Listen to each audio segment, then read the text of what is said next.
Depuis les dernières années, on entend beaucoup parler du Big Data. Mais qu'est-ce que ça signifie pour nous dans le domaine industriel?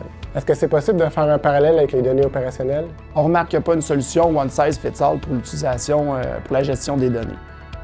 On se rend compte que c'est l'utilisation de différentes solutions avec une stratégie adaptée qui va nous permettre de valoriser ces données-là, puis de les utiliser à meilleur escient pour prendre des décisions quant à notre production, notre efficacité. C'est important, lors de la sélection et de la conception de ces solutions-là aussi, de regarder les différents outils qui sont mis à notre disposition par les fournisseurs sur le marché, et puis de prendre les solutions, l'ensemble de solutions qui vont nous permettre de retirer le maximum de nos données. En effet, Jean-François, les données proviennent de différentes sources.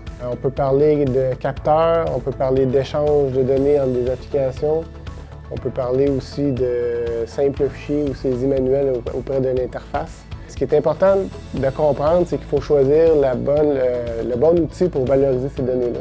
Dans le cas de données en temps réel, ce qui est le plus répandu en industrie, on privilégie l'installation d'un historien de données qui est beaucoup plus performant qu'une base de données relationnelle, disons, plus commune, où un historien permet justement de compresser les données.